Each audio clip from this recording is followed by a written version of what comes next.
Welcome aboard, folks. My name is Robbie. I'll be your captain and storyteller today aboard the SS Merryweather. For your safety, folks, please remain seated with your hands, arms, feet, and legs inside the boat at all times. And please supervise your children so our story doesn't take any unexpected turns. Now, most people travel to magical lands through the pages of a book.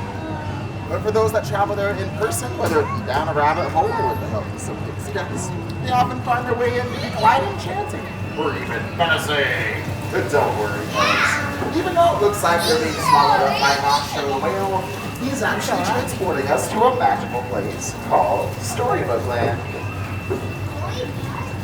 And now, of course, our story begins with once upon a time, in a dark case, a big fat wolf that lives in a cave just ahead on our left, and he's always after the three little pigs. But luckily, they live just across the way in these three little houses.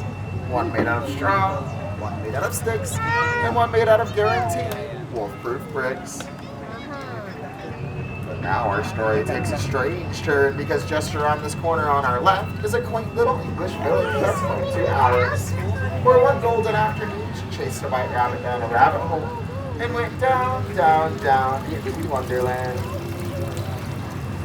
And Storybook Land is home to many places that inspire stories, like London Park here on our right, where Peter, Whitney, John, and Michael flew over on their way to Neverland, where they would never, ever have to grow up.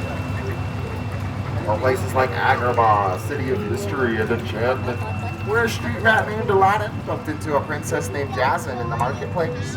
And even though they were from two different worlds, with the help of a genie, they found their happily ever after and lived together to this day in the Sultan's palace. As folks here, love is evergreen, just like these archways above, where Aladdin and Jasmine flew over, sideways, and under, on a magical carpet ride to a whole new world. And all good stories are filled with love and light, but they have their dark places as well, like the mysterious Cave of Wonders straight ahead. The treasure inside bears a curse that only the genie can lift. Legend has it that whoever finds the lamp inside and sets the genie free will be granted 3 wishes. Let's all make a wish inside and see if it comes true.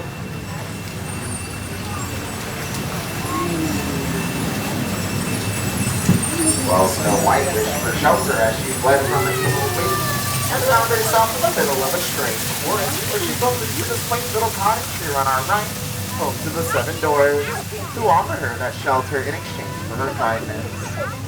And Cinderella wished to go to the ball, and her fairy godmother granted her wish, but she didn't flee the ball before midnight, causing her carriage to turn back into a pumpkin. See, it's still up there on the branch. But thankfully, true love knows no limits, as one day she did marry her prince, and they now live happily ever after in the castle atop the hill.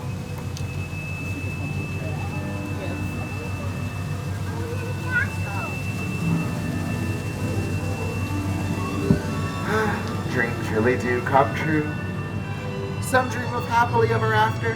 Others dream of slowly drifting off to sleep on beds of quilted flowers, like these ones here on our left, inspired by the 1933 Silly Symphony, Lullaby Land. Yes, this is a truly magical place, folks. Even the plants and trees stay small and young forever, thanks to the enchantments of Tinkerbell. And that's just one of the things that made this place a favorite of master storyteller Walt Disney. And this place continues to inspire stories to this day. Stories like The Wind in the Willows, where Mole, Rat, and Mr. Toad live in the stately manor just ahead on our left. But sorry folks, you won't see J. Thaddeus Toad there today, as he's off on a wild ride to nowhere in particular. Or stories like that of Arendelle beneath the frozen mountains ahead, where Elsa fled on top of the fjord to build her icy palace. But her sister Anna refused to let her go and proved once and for all that family could weather the harshest snowstorms. While in the Alpine village just ahead, woodcarver Geppetto wished upon a star for his puppet Pinocchio to become a real boy. And with the help of the blue fairy, his wish came true. And Geppetto's wish is not unlike many wishes made throughout stories. Even one that led a little mermaid named Ariel to follow her Prince Eric to the castle coming up on our right. And it was on those very shores she made her first steps on unsteady legs towards being part of our world. But hers is a story in the shadow of her father, King Triton, ruler of the kingdom of Atlantica behind this waterfall on the left. And their story ultimately ended in happily ever after. And as we close the book to our story and approach the dock, please keep your hands, arms, and fingers inside the boat at all times. And on behalf of all of our storytellers here, we'd like to thank you for joining us on our journey, and hope you have a great rest of your visit here at Disneyland.